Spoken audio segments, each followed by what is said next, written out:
I'm really honored to be here with you today. I'm Raluca. I'm working as an integration engineer for Ericsson Romania on the 5G area. And today, I will be diving you into the principles of the zero trust security in Kubernetes. This is a topic that I really got into it during my journey in becoming a Kubestronaut. I'm really excited to share with you what I've learned and tell you exactly how these principles can make such a big difference when it comes to secure your cluster. So we are going to explore the concept of the zero trust security in Kubernetes. First, we will start by answering the question what exactly zero trust is. Then we will look at why Kubernetes specifically needs a zero trust model. Then we will go over the core principles of the zero trust security. And finally, we will wrap up with some steps on how to implement zero trust security in Kubernetes.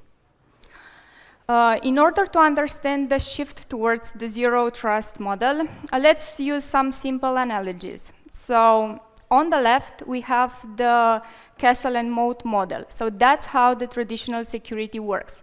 So you've got strong defense around the outside. You have firewalls and VPNs. But once someone crosses this parameter, they are automatically trusted. So there are little to no checks.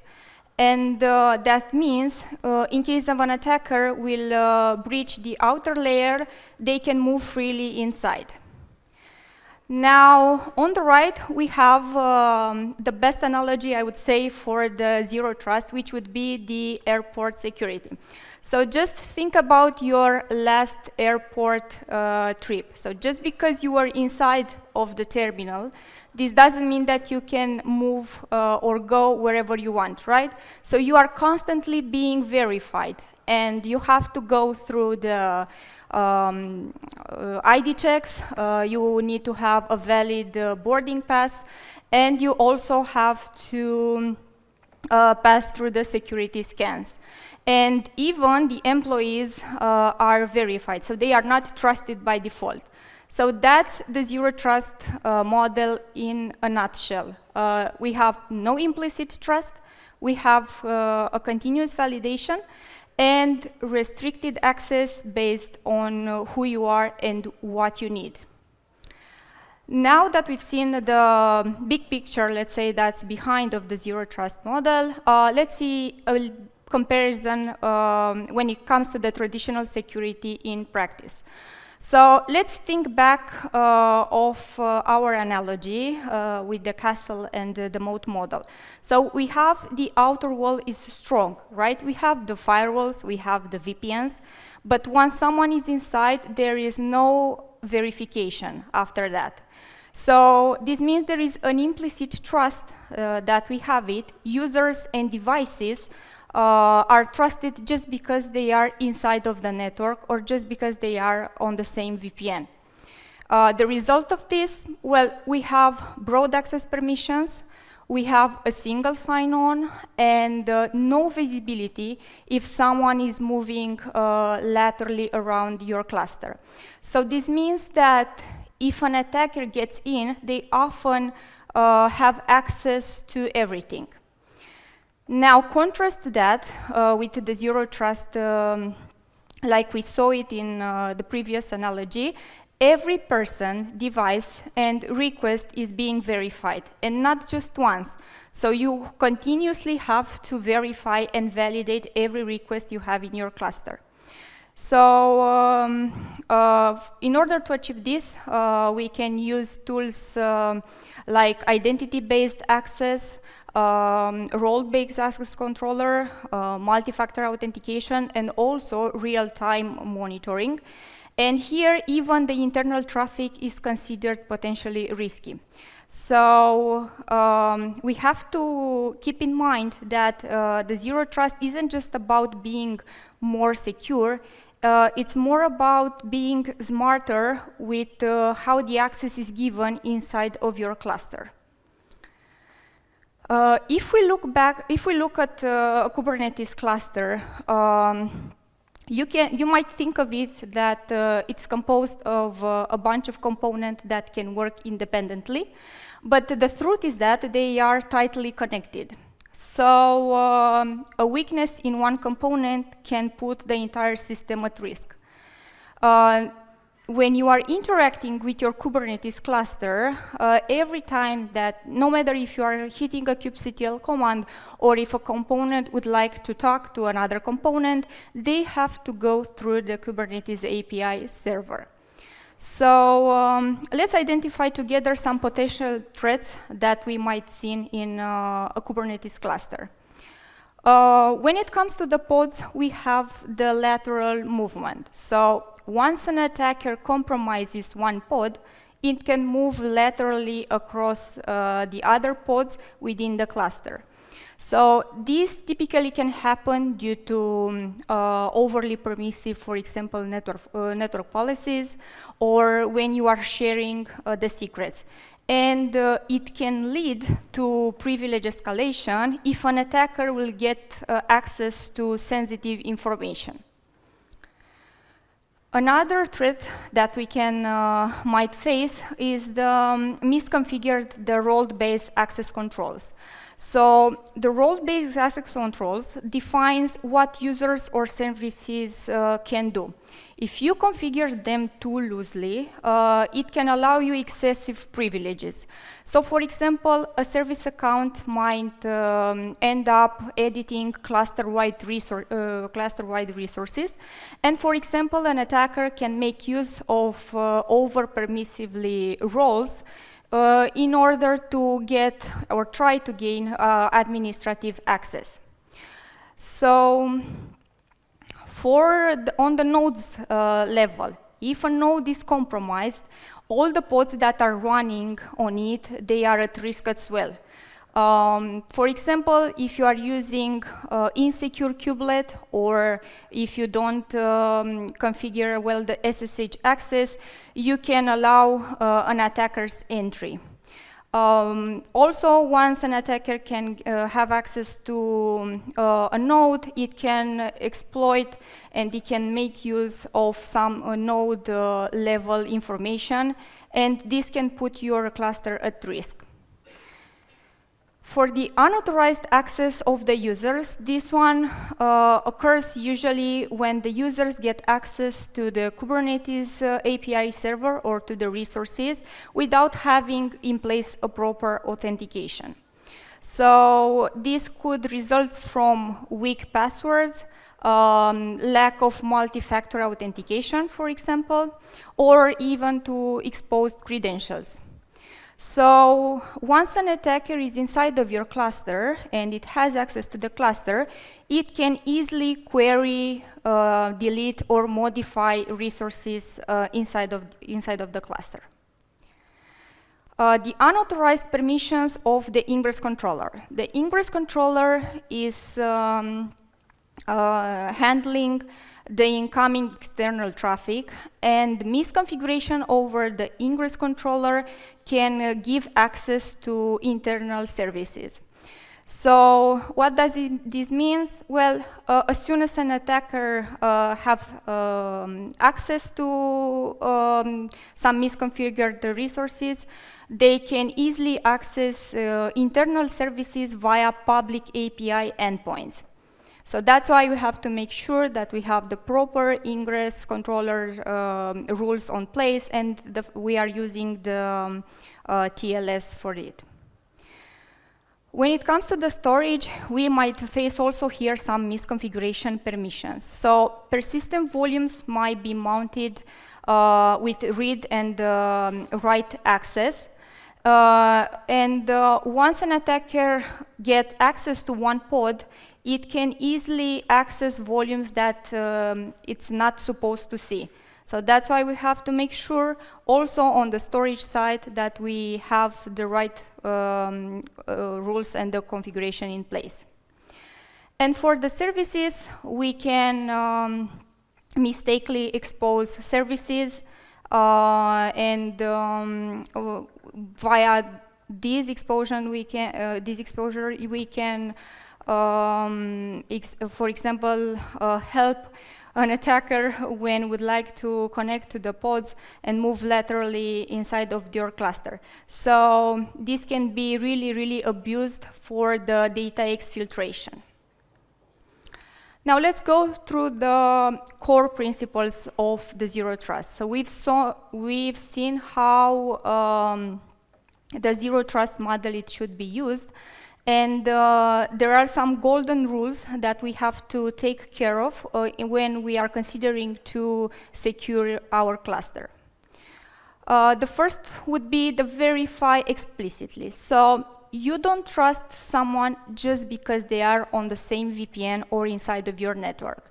So instead of that, you have to verify who they are and what their role is, and whether if their session is authenticated and authorized. And you have to do this every single time.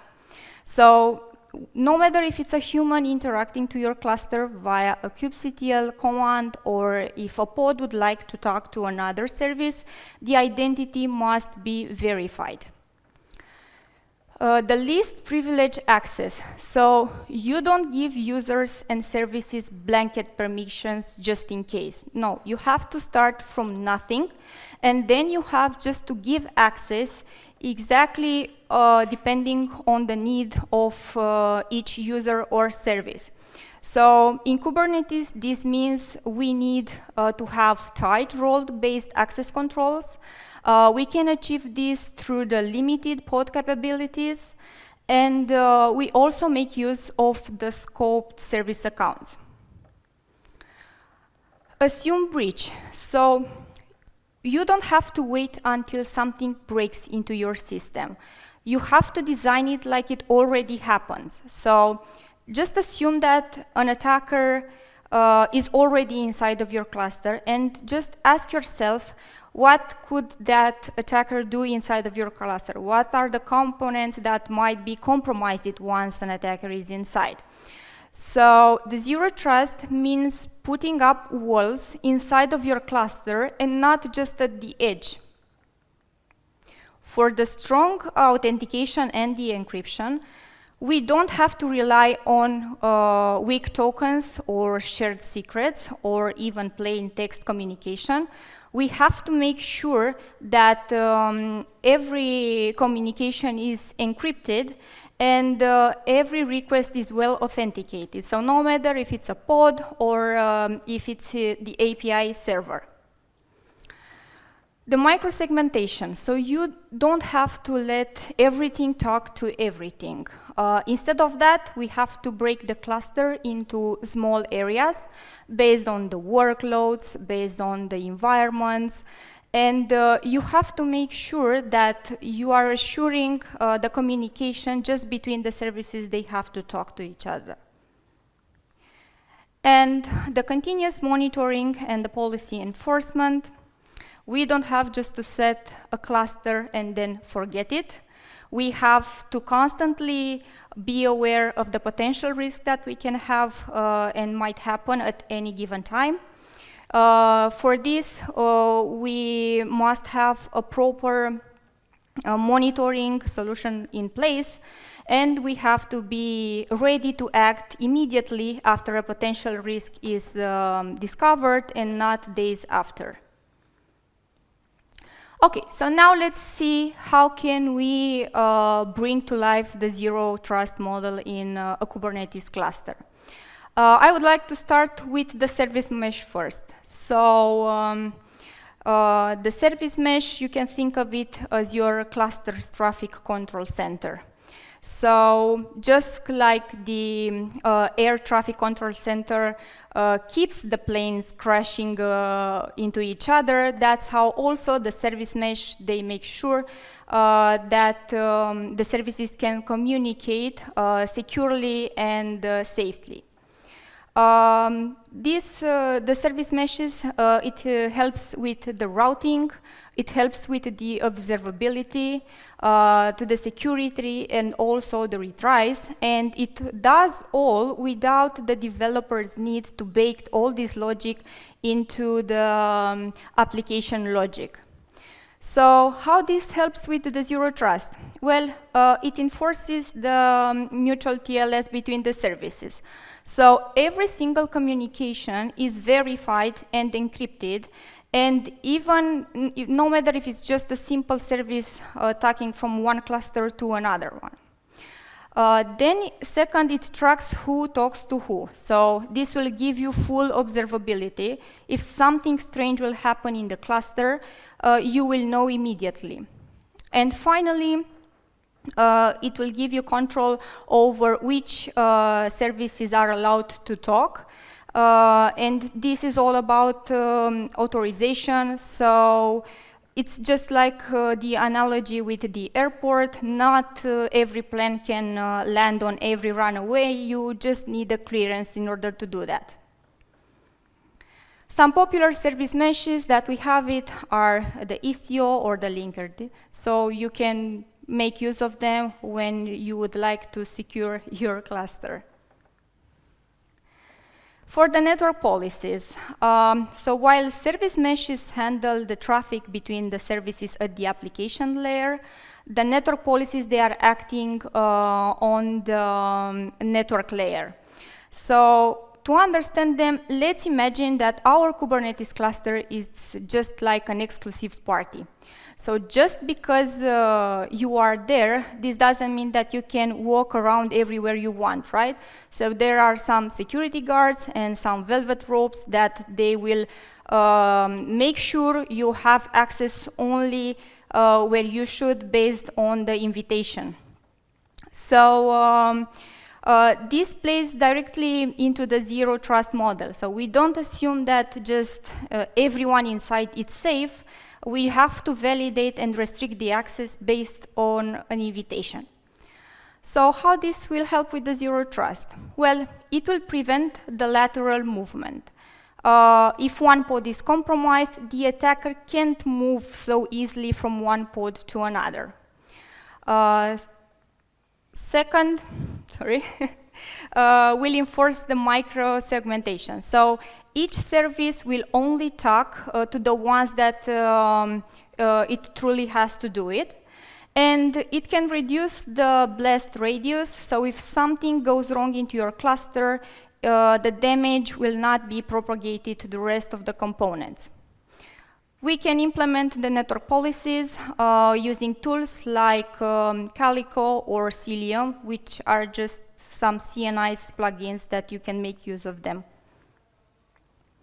For the role-based access control and policy identity and permission control. Here I would like you to think about, let's say you want to go to the office in one day, and for that you need to have a badge, which will give you access to a specific floor or a specific department where you can go. And also you have to make sure you are going there in a specific schedule according, let's say, to your work. So the role-based access controls, they are basically like an office badge system. So they can open doors for you, doors that you are authorized for, but nothing more. So if you don't have access to a specific floor, you cannot access that one. And you can think of the policy engines like being some security guards. For example, I cannot go to the office if I would like at midnight. Even if I have a badge that can open the floor for me, the security guard might ask me if I really have to be there at that moment. How this will help with the zero trust model? The role-based access controls, it ensures the least privilege. So the users and the workloads only get the minimal access they need and no more.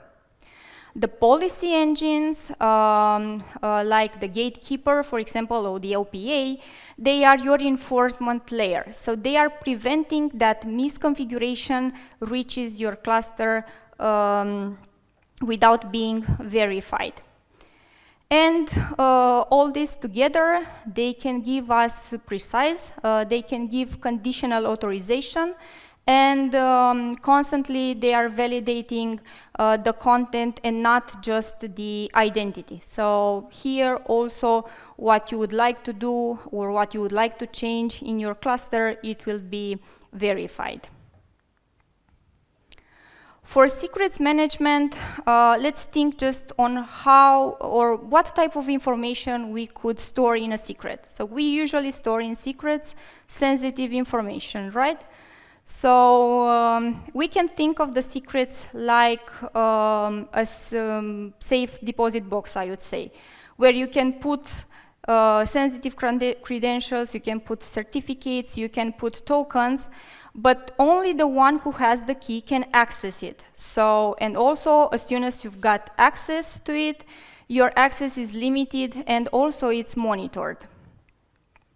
So in Zero Trust, we have to assume that no one and nothing is trusted by default, even inside of the cluster.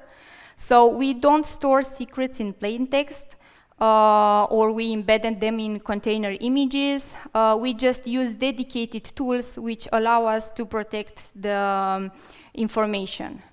So this helps with the Zero Trust by avoiding storing secrets insecurely. So with this, we can reduce the risk. We can enforce strict access control and auditing. So we know exactly who accessed what and when. And the secrets can be delivered securely through some application at the runtime. And we can use, for example, Vault or sealed secret or external secrets for the management of our secret. For the continuous monitoring and runtime protection, so just think of them as having a security camera, which is equipped with motion sensors, and it's also smart enough in order to send you alerts if something wrong happens into your cluster, no matter if it's about a component that it was trusted by default. So that's why, that's what we really need in Kubernetes. So we can't just deploy workloads and then just hope for the best. We need visibility into what it's happening, and we need to have the ability to react just on time. So if something looks wrong, we have to react on time and not in some days. How this helps with the Zero Trust? Well, we can detect breaches or policy violations in the real time, so even from the trusted component. It protects against the zero-day attacks. So the zero-day attacks are the ones that are identified right after the development. And it does all of this while it's interacting directly into the Kubernetes clusters or the workloads. So it's just not watching at your cluster from the distance. It understands the environment and it's trying to protect it. So we can achieve this by using tools like Falco, Kyverno, or even KubeAudit. You have to think that for the monitoring, in a Zero Trust, monitoring is not passive. It's proactive, it's intelligent, and it is essential for catching threats the moment they happen. Now let's see some key takeaways of the presentation. The Zero Trust, it's not a product, it's a mindset. You never trust it, you always have to verify everything happens at every layer in your cluster. Kubernetes give us a bunch of tools that we can make use of them in order to secure our cluster, but we have to combine them wisely, and we have to know what we need in order to make sure we have the proper setup of the cluster. We need layered controls, so we need role-based access controllers, we need secret management and monitoring when we are deploying our cluster. And we always have to assume the breach first. We have to do this just to limit the impact, and we have to observe everything. Thank you so much. That was my presentation. I hope you enjoyed it. And I will be around for some questions in case you have it. Thank you, Raluca. It's great to hear, and I'm glad that the room is full because it is an extremely important topic, security. And I really enjoy Zero Trust. I enjoyed as well how you related each principle with something else to visualize it properly. We do have a minute or two for questions, if there are any questions. If there aren't, or you're too scared to speak up, Raluca's still around. We do have a 15-minute break before our next talk. Thank you again, and a big applause for her first talk, which I think she did great.